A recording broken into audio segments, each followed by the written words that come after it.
اور مہمان جوائن کر چکے ہوئے ہیں، میں ان کو سب سے پہلے خوش آمدید کہنا چاہتی ہوں۔ بشرا ندیم صاحبہ ہیں، آپ کے آنے کا بہت شکریہ، اور کشور ناہید صاحبہ ہیں، آپ کے آنے کا بھی بہت شکریہ انشاءاللہ۔ بہت سارے لوگ تو الحمدللہ اس سال بھی حج کے سفر کے لیے روانہ ہو گئے، اور بہت سارے ایسے ہیں جو زندگی میں یہ مناسک ادا کر چکے، اور بہت سارے ایسے ہیں جن کے دلوں میں یہ تڑپ اور یہ خواہش ابھی تک جو ہے وہ موجیں اور ٹھاٹھے مارتے سمندر کی طرح ہوتی ہیں، اور جس طرح انسان کی اپنے رب سے محبت بڑھتی چلی جاتی ہے، اس خواہش میں بھی بہت زیادہ تیزی آ جاتی ہے۔ تو بشراپا، میں آپ سے پوچھنا چاہوں گی اور دعا بھی دینا چاہوں گی کہ اللہ تعالیٰ آپ کو جلد سے جلد اپنے گھر کے جانے کی سعادت نصیب کرے، لیکن جب یہ دن آتے ہیں پھر کیسی کیفیت ہو جاتی ہے؟ یہ دن آتے ہیں، بسم اللہ الرحمن الرحیم، فائزہ، اللہ کے فضل سے مجھے لگتا ہے کہ ہارٹ بیٹ زیادہ تیز ہو جاتی ہے، اللہ اکبر، اور ایک ایک کی گفتگو، اور وہ پچھلی ساری چیزیں، جیسے کسی کے گھر میں منی تھیٹر تھا، انہوں نے بیسمنٹ میں بنایا ہوا، تو جب ان کے گھر قرآن کلاس شروع ہوئی تو میرا فرسٹ کوسچن یہ ہوتا ہے کہ آپ کے موٹیویشنل فورس کیا تھی نا؟ تو انہوں نے کہا جی میم، میں تو اس پوائنٹ پہ جھوٹ نہیں بالکل بول سکتی، مجھے یہ سمجھ نہیں آتی تھی کہ حرم میں جب تلاوت ہو رہی ہوتی ہے، جدھر میں منہ کرتی ہوں رو کیوں رہے ہوتے ہیں، مطلب واٹس ان اٹ؟ تو آؤٹ آف دیٹ کیوریوسٹی میں نے اپنے گھر میں قرآن کلاس رکھی ہے کہ مجھے اس کلام کی سمجھ آئے۔ سبحان اللہ۔ تو وہ لوگ جو گئے ہوتے ہیں اور کیسے ان کا دل پلٹتا ہے اللہ کے فضل سے، اور الحمدللہ اپنا رب جن کو بلاتے ہیں، جو چلے جاتے ہیں، جو جاتے جاتے رہ جاتے ہیں، اور جو رہتے رہتے چلے جاتے ہیں، سبحان اللہ۔ یہ سب اللہ سبحانہ تعالیٰ کی کار فرمائیاں ہیں اللہ کے فضل سے، اور اپنے بندے کے ساتھ میں کہتی ہوں ہر حال میں بہت پیار ہے، بہت پیار ہے۔ اگر رہ جاتے ہیں یا نہیں۔ کئی دفعہ میں لاسٹ مومنٹ تک سوچ رہی ہوتی ہوں کہ so and so was seeing کہ میرا تو بالکل موڈ نہیں تھا، مجھے 2 منٹ پہلے انہوں نے دے دیا، تو میں کہتی ہوں I must be that one. انشاءاللہ when that time passes by, تو مجھے ہوتا ہے کہ نہیں، انشاءاللہ I have high hopes from اللہ سبحانہ تعالیٰ، اور انشاءاللہ جب اللہ سبحانہ تعالیٰ بلائیں گے، دعا ہے میری انشاءاللہ کہ پھر وہیں خاتمہ ہو۔ اللہ اکبر، بہت بڑی خواہش ہے جی، انشاءاللہ۔ انشاءاللہ۔ بہرحال میری چھوٹی بہن ابھی اس دفعہ گئی، تو وہ فرسٹ ٹائم گئی، تو وہ یہ کہہ رہی تھی کہ مجھے یہ سمجھ نہیں آتی تھی کہ جب آپ بات کر رہی ہوتی ہیں یا بڑی بہن، تو آپ لوگوں نے کیونکہ قرآن پاک پڑھا ہوا ہے ترجمے کے ساتھ، تفسیر کے ساتھ، اللہ کے فضل سے استاذہ کے انڈر سپرویژن، اور میرا خیال ہے بہت زیادہ ٹائم بھی اور تربیت کے لحاظ سے، تو آپ بات کرتے ہوئے یا قرآن کی کوئی بات کرتے آپ رو پڑتی تھی، تو مجھے یہ سمجھ نہیں آتی تھی۔ وہ کہنے لگی کہ مجھے کچھ نہیں پتہ، اور میں نے ریاض الجنہ میں بیٹھ کے سورہ یاسین اور سورہ مدثر پڑھی ہے، تو مجھے سمجھ آئی کہ آپ لوگ کیوں روتے تھے۔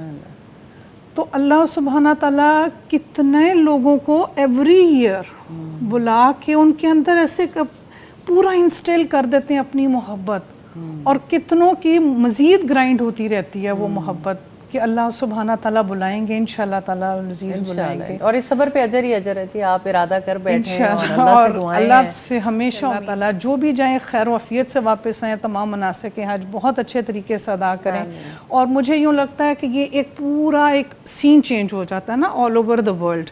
جو کوئی گیا ہوا ہے وہ پیچھے والوں کو جو انفارمیشن دے رہا ہوتا ہے، جو پیچھے والے دے رہے ہیں، مجھے لگتا ہے وہ سارے مرکز سے جڑے ہوئے ہوتے ہیں اللہ کے فضل سے، بیت اللہ، مسجد نبوی، اور یہی چیزیں، حرم، یہی چیزیں آ رہی ہوتی ہیں انسان کے ذہن۔ بس ایک چیز جو ہے وہ اپنی دعا ضرور کریں، لیکن یہ ہے کہ مجھے لگتا ہے کہ اس کے اوپر زیادہ فوکس ہوگا تو ابھی بہت عرصہ پھر آپ کا حج پوسٹ پون ہو جائے گا، کیونکہ پھر انسان کو ذمہ داریاں یاد آتی ہیں کہ اچھا ابھی یہ کر لیں، ابھی یہ کر لیں، ریئلی اس کا سائیکلوجیکلی بہت بڑا اثر ہوتا ہے۔ تو آپ اللہ سبحانہ تعالیٰ کی تقدیر پر راضی ہو جائیں، وہ فیصلے تو اللہ تعالیٰ کے ہیں کہ انسان کو موت کس مقام پر آئے، لیکن یہ ہے کہ خواہش رکھی جا سکتی ہے، اس میں کوئی حرج نہیں ہے، لیکن حج ضرور کر لیں، حج کے ساتھ نہ رکھیں انشاءاللہ۔ ہاں جی، تو بلد رسول میں موت کی تمنا جو ہے وہ کرنا تو بہت بڑی بات ہے، اور ان علاقوں میں، لیکن بہرحال حج کا فریضہ جو ہے وہ اپنی جگہ پر ہے۔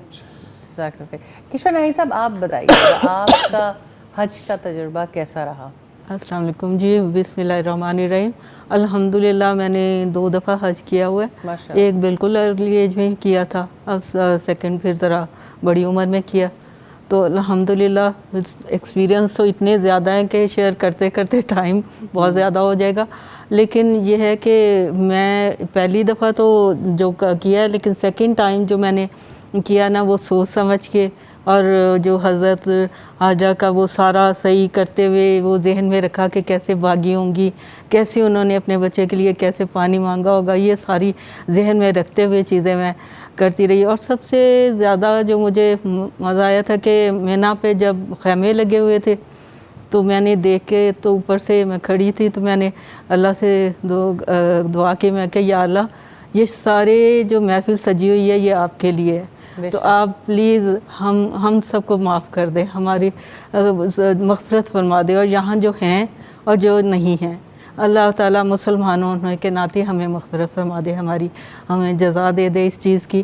تو اتنا خوبصورت سامان لگ رہا تھا مینا کا کہ دور تک خیمے وائٹ لگے ہوئے ہیں، اور اس میں اللہ کے لیے حاضر ہوئے ہیں لوگ سارے اس کے لیے مناجات اپنے رب سے. جی بالکل ایسے ہی تھا، ایسے ہی تھا. عجیب منظر ہوتا ہے. منظر بہت عجیب ہے. میں آپ سے ریکویسٹ کرنا چاہتی ہوں کہ آپ ہمیں ذرا سٹیپ بائی سٹیپ مینا میں ہم کیسا رویہ رکھیں، پھر عرفات کا میدان میں کیا انسان کی جستجو ہونی چاہیے، اور پھر مزدلفہ، اور پھر دوبارہ سے مینا کے دن، اور یہ طواف زیارہ اور یہ سب چیزیں کیا کس لمحے پر کون سی بات ذہن میں رکھیں جو حاجی کے لیے بہت نفع مند ہو جائے؟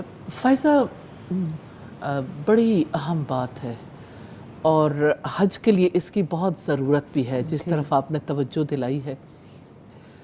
جب حاجی خاص طور پر حج تمتع کرتے ہیں اور عمرہ کرنے کے بعد احرام کھول دیتے ہیں، پھر اپنے ہی مقام سے جس وقت احرام پہنتے ہیں اور لبیک حجہ کہتے ہیں، تو واقعی لبیک ہونی چاہیے کہ اب ہم حج کرنے لگے ہیں اور اب ہم ایک اور فیز میں داخل ہونے لگے ہیں. تو اس میں جو ہے نا کچھ خاص رویے چاہیے. ایک تو اللہ سبحانہ تعالیٰ کے لیے اخلاص ہے، وَأَتِمُّ الْحَجَّ وَالْعُمْرَةَ لِلَّهِ، کہ حج اور عمرے کو اللہ تعالیٰ کے لیے پورا کرو. تو اللہ تعالیٰ کے لیے اخلاص کہاں کہاں متاثر ہوتا ہے. اللہ سبحانہ تعالیٰ سے دعا ضرور کریں کہ اللہ تعالیٰ اس کے لیے آگاہ بھی کریں. تو انسان کو انڈیکیشنز ملتی ہیں کہ نہیں یہ غلطی ہو گئی، یہ کانشیس رہیں تو اللہ تعالیٰ اس کے لیے یعنی انفارم بھی کرتے ہیں، بندے کو اندر سے فیل ہوتا ہے. وہ جیسے رسول اللہ صلی اللہ علیہ وسلم نے فرمایا، کسی نے سوال کیا تھا کہ گناہ کیا ہے، تو آپ نے فرمایا تھا جو تیرے سینے میں کھٹک پیدا کر دے. تو یہ جو کھٹک ہے نا اس پر ضرور لبیک کہیں کہ ہاں یہ یہاں کچھ غلطی ہے، کچھ ایرر ہے. ایرر فری حج کرنے کے لیے ضروری ہے کہ کانشیس رہیں، اللہ سبحانہ تعالیٰ کے ساتھ دل جڑا رہے. جو چیز رکاوٹ ڈالنے والی ہے وہ جلدی ہے، صبر کرنا چاہیے اور اللہ سبحانہ تعالیٰ کے سپرد کرنے چاہیے معاملات. حاجی کو یہ بات بہت زیادہ پریشان کرتی، اب کیا ہوگا، پھر کیا ہوگا، اچھا پھر کیا ہوگا. جیسے استاد ہم مینا میں بھی پہنچتے ہیں تو پھر ہمیں پتہ چلتا ہے کہ بہت زیادہ عبادات نہیں ہیں، کوئی ایسے کچھ بھی نہیں ہے، مطلب انسان کے پاس بہت پاکستانیوں کے لیے تو خاص طور پہ میں کہتی ہوں، یا باقی لوگوں کے لیے بھی ہے، لیکن میں دیکھتی ہوں کہ عرب کنٹریز کے لوگ اس حقیقت کو جانتے ہیں کہ جتنا زیادہ آپ مساجد کے ساتھ منسلک رہتے ہیں اتنا زیادہ آپ کے لیے نفع ہوتا. آپ کو یاد ہوگا ایک دفعہ آپ نے میرے ساتھ جب حج کیا تو ہم ابھی پہنچے ہی تھے، تو ہم تو یوں ہی نکلے تو اچانک اذان ہو گئی اور ہمارے پاس یعنی جائے نماز بھی نہیں تھی، اور مسجد خیف کی طرف ہم جا رہے تھے اور راستے بلاک ہو رہے تھے. بالکل ہمیں اتنا لمبا چکر کاٹ کے آنا پڑا. جب ہم مسجد خیف کے قریب پہنچے، ابھی اندر نہیں گئے تھے، تو اقامت ہو گئی اور جماعت تھی، ظہر کی نماز تھی اور شدت کی گرمی تھی. اور اس وقت جس وقت یعنی جائے نمازیں نہیں تھی تو گتے کے کور سے کچھ اور زمین پہ کھڑے ہوئے بھی یعنی ریلی مجھے لگتا ہے کہ وہ ٹیسٹ جو ہے نا کہ آپ اسی دور میں پہنچ جائیں جو دور نبی صلی اللہ علیہ وسلم کا تھا، اور اس سے پہلے کے ادوار میں جو ہمارے اسلاف یعنی وہاں پہنچتے رہے اور جو تکالیف اٹھاتے رہے. زندگی کا جو سب سے زیادہ میں نے ایمان کا مزہ چکھا تھا وہ اس نماز میں چکھا تھا. اور اس میں یہ کہ بندے کے صحرا پہ دوبارہ نماز پڑھنا اور وہ حضرت بلال کی اس کاوش کو یاد کرنا، استاد وہ وقت نہیں بھولتا. اصل میں لوگ آسانیوں کے ساتھ حج کا مزہ لینا چاہتے ہیں.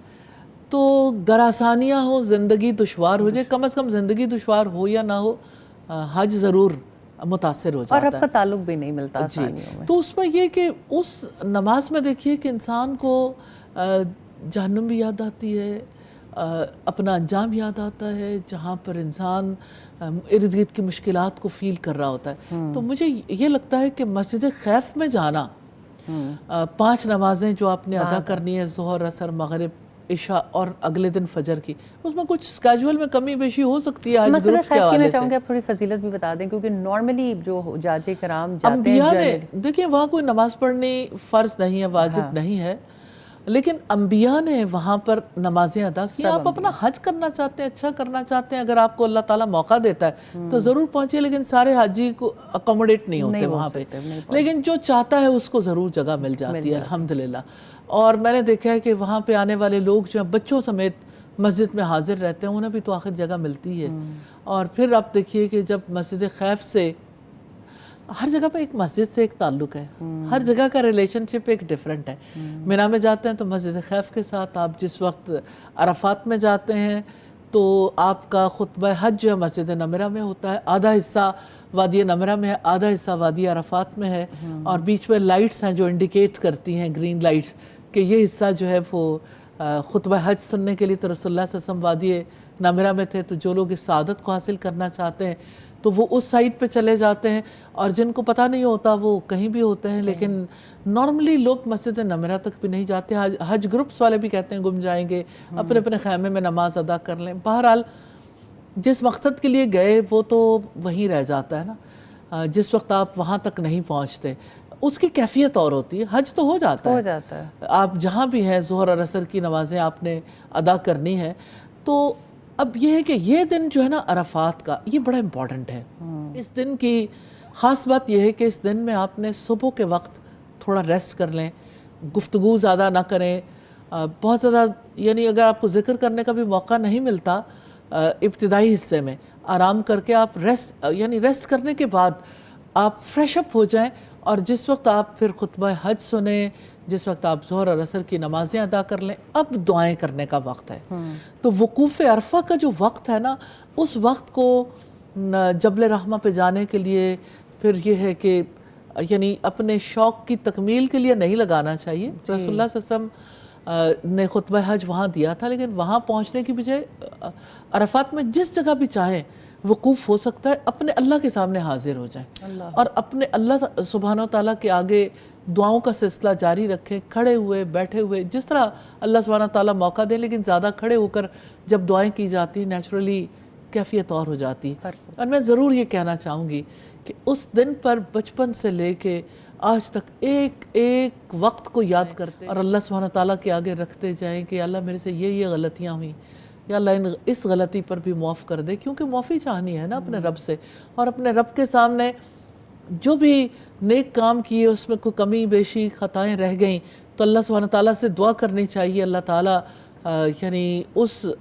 عمل کو قبول فرما لیں، اور اپنے لیے، اپنے گھر والوں کے لیے، اپنی امت کے لیے، اپنے اہل وطن کے لیے، سب کے لیے دعائیں کرنی چاہیے، مغفرت کی بھی اور اللہ سبحانہ تعالیٰ کی رحمتوں کی بھی، اور اللہ سبحانہ تعالیٰ سے آئندہ زندگی میں ہدایت کے لیے بھی. اللہ تعالیٰ جو ہے وہ اس سفر کو بابرکت بنائے اور باقی زندگی کو زیادہ قرب الہی کا ذریعہ بنائے، اس کے لیے ضرور دعائیں کرنی چاہیے. اور زندگی کی جو مشکلات ہیں ان کو دور کرنے کے لیے بھی جو دعائیں لوگوں نے کہیں، مجھے ایسا فیل ہوتا ہے کہ جب لوگ بہت زیادہ دعائیں کرنے کے لیے کہتے ہیں اس وقت پہ دعائیں ضرور کرنی چاہیے. سم ٹائمز تو ایسا ہوتا ہے کہ انسان جس وقت لوگ دعائیں لکھ کے دیتے ہیں، مجھے تو کبھی کبھی ایسا ہوتا ہے کہ کافی وقت صرف لوگوں کے لیے دعائیں کرنے میں کٹ جاتا ہے. الحمدللہ اللہ تعالیٰ کی توفیق سے ہی ہے، لیکن اصل چیز ہے کنیکشن. وہ کنیکشن جوڑنے کا وقت ہے، اور استاد ارادے باندھنے کا وقت بھی تو وہی ہوتا ہے زندگی کے لیے. بالکل ایسی بات ہے کہ آئندہ زندگی کے لیے کہ اب زندگی کیسے گزارنی. ٹرانسفارمیشن کا آغاز بھی وہیں سے ہوتا ہے، اور سیلف ریفلیکشن کا ٹائم ہے. بندے کو پتہ لگتا ہے میں کیا ہوں. وہاں بیٹھ کے، وہاں کھڑے ہو کے بندے کو اندازہ ہوتا ہے زندگی کیسے گزارنی. چند گھنٹے آپ کی زندگی کے قیمتی ترین گھنٹے ہوتے ہیں. اور اس میدان کے لیے جو اللہ سبحانہ تعالیٰ کی ہدایت ہے، وَاعْلَمُوا أَنَّكُمْ إِلَيْهِ تُحْشَرُونَ، اچھے طریقے سے جان لو. عرفات کے میدان میں تو یہ ریئلائزیشن بہت ضروری ہے، أَنَّكُمْ إِلَيْهِ تُحْشَرُونَ، کہ آپ سب نے اس کی طرف لوٹ جانا ہے, جمع کیا جانا ہے. اب یہ جو حشر برپا ہونا ہے نا, ایک حشر کا میدان ہی بنا ہوتا ہے نا اس وقت بھی, اور حشر کا میدان بھی یعنی اسی طرح سے ہوگا, اور لوگوں کو افراتفری بھی ہوگی اسی طرح سے, لوگ یعنی مسلسل ایک تکلیف میں بھی مبتلا ہوں گے, کچھ نسبتاً آسانی میں, کچھ نسبتاً تکلیف میں, لیکن رجوع اللہ تعالیٰ کی طرف کرنا چاہیے. اور جانے والوں کو, مسجد نمرہ پہنچنے والوں کو زیادہ یعنی اللہ کے قریب ہونے کا موقع ملتا ہے, لیکن یہ اللہ ہی جانتا ہے عرفات کے کس گوشے میں کون کتنا رب کے قریب ہو گیا. بے شک بے شک. تو اللہ سبحانہ تعالیٰ توفیق دے. تو الحمدللہ یعنی یہ دن خوبصورتی سے گزر جاتا ہے, اور مغرب تک کا وقت ہے, اور جو ہی مغرب ہوتی ہے تو حاجیوں کے قافلے جو ہے اپنی سواریوں پر بھی پیدل بھی مزدلفہ کی طرف بڑھتے ہیں الحمدللہ. تو یہ دن عجلت کا نہیں ہے, یہ دن ابتدائی حصہ آرام کا اور دوسرا حصہ وقوف کا, اور اللہ سبحانہ تعالیٰ سے دعائیں کرنے کا, استغفار کرنے کا, اور آئندہ زندگی کو سنوارنے کے لیے معاہدے کرنے کا وقت ہے الحمدللہ. استاذہ مزدلفہ کی ایکٹیویٹی کیسی ہونی چاہیے اور کیا منظر ہوتا ہے, اس کی بھی تھوڑی منظر کشی کریں, اور پھر اگلے جو ایام تشریق کے دن ہے وہ حاجی کو کس طرح سے گزارنے چاہیے, کیونکہ ایک بڑی ڈیبیٹ چھڑی رہتی ہے. عورتوں کے لیے تو ویسے بھی حج ہی جہاد ہے, اور یہ بہت ڈیبیٹ چھڑتی ہے کہ جی لوگ, کیونکہ جہاں اپنی ٹھہراؤ ہوتا ہے کہ منی میں ٹھہرنا چاہیے یا رات کا کچھ حصہ ٹھہرنا چاہیے یا واپس چلے جانا چاہیے اپنی بلڈنگز میں. میں چاہتی ہوں کہ آخری 5 منٹ ہیں, آپ ذرا اس پہ بھی ضرور روشنی ڈالیں. اب آپ دیکھیے کہ جیسے مزدلفہ میں رات گزارنا ہے, ارکان حج میں سے تو نہیں ہے لیکن واجب ہے. واجب ہے. تو مزدلفہ میں لوگ ٹھہرتے تو ہیں لیکن بہت مشقت مجبوری میں بس انتظار ہی کر رہے ہوتے ہیں کہ اس وقت نکلیں. یہ جو انتظار کرنا ہے نا, یہ دراصل یعنی تکلیف کا اظہار ہے, اللہ سبحانہ تعالیٰ کے فیصلے پہ راضی نہ ہونے کی بات. موقع ملا ہے یعنی تبصرے, پھر یہ ہے کہ بسز کے دھوئیں پہ تبصرے, پھر یہ ہے کہ لوگ ایک دوسرے سے کہتے ہیں اچھا یہی حج ہے. اللہ تعالیٰ نے مجھے ایک حج میں یاد ہے کہ ہم سارا گروپ بہت پریشان ہو رہا تھا, اور ہم بالکل ایسے سڑک پہ ہمیں جگہ ملی تھی کہ جس کے قریب سے بہت بڑی بڑی بسز گزرتی تھیں, اور استاذہ نے کہا رسول اللہ صلی اللہ علیہ وسلم نے تو یہاں یہی کیا تھا کہ وہ سو گئے تھے تو میں تو لگی ہوں سونے. اب ہمارا پورا گروپ جاگتا رہا اور آپ بڑی آرام سے سوتی رہیں, اور میں نے دیکھا کہ وہ اتنا پر لطف, اور جب یہ اٹھیں تو یہ اتنی فریش تھیں. استاذہ حکمت کتنی ہے, رسول اللہ نے جو کیا بس ویسے کر لو. آسانی کتنی ہے اور اجر کتنا ہے, اور یہ ہے کہ آئندہ کے لیے اگلے دن کے لیے تیاری بھی ہے, اور پچھلے دن کی جو تھکن ہے وہ بھی دور ہو جاتی ہے الحمدللہ. اور یہ ہے کہ مجھے لگتا ہے کہ جب آپ مزدلفہ میں رات گزارتے ہیں تو کتنے ہی لوگ ہیں جنہیں ننگے آسمان تلے سونے کا موقع اب کم ملتا ہے. لائف سٹائل چینج ہو گیا, تو آسمان کی طرف دیکھنا, اور پھر یہ ہے کہ ستارے, اور پھر وہ رات کا اندھیرا بھی, اور سب انسان ایک کمیونٹی ہوتی ہے نا انسانوں کی, کوئی فرق نہیں رہ گیا کسی میں. اور پھر یہ کہ مزدلفہ میں تو نیچرلی یعنی وہ ہر فیملی یا ہر گروپ میں جو ہے وہ جتنی بھی احتیاط کر لے, وہاں پہ مرد بھی ہیں خواتین بھی ہیں. اللہ سبحانہ تعالیٰ کے ساتھ تعلق انسان کو کہاں پہنچا دیتا ہے کہ اللہ کے لیے انسان فقیر بن جاتا ہے نا, کہ جیسے فٹ پاتھوں پہ سونے والے فقیروں کو تو کبھی یعنی لوگ یعنی اس طرح سے فیل نہیں کرتے, لیکن جب انسان اللہ کا فقیر بنتا ہے تو ان کے ذہنوں میں ضرور آتا ہے کہ اچھا فٹ پاتھ پہ سونے والوں کے ساتھ کیا بیتتی ہے. اور دوسری بات یہ ہے کہ مزدلفہ تو بڑا قبرستان محسوس ہوتا ہے نا, تو اس میں یعنی غور و فکر کرنا چاہیے کہ ہم نے لوٹ کے کہاں جانا ہے. وہ جو وَاعْلَمُوا أَنَّكُمْ إِلَيْهِ تُحْشَرُونَ ہے نا, وہاں پہ عرفات میں اس کا سلسلہ شروع ہوا, اور مزدلفہ میں جا کے عروج پہ پہنچ گیا پریکٹیکلی, جیسے انسان قبر میں پہنچتا ہے.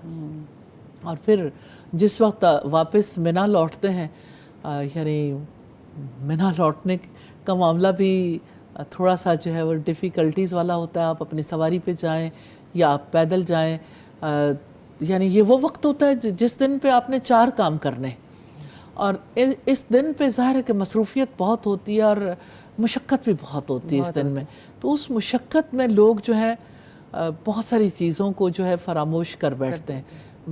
سم ٹائمز ڈی ہائیڈریٹ ہو جاتے ہیں, لوگ بے ہوش ہوتے ہیں, اسٹیمپیڈ ہو جاتا ہے, کوئی اور ایسا سلسلہ ہوتا ہے. لوگوں کے لیے ایک وقت میں ساری عبادات کرنا ممکن نہیں ہوتا,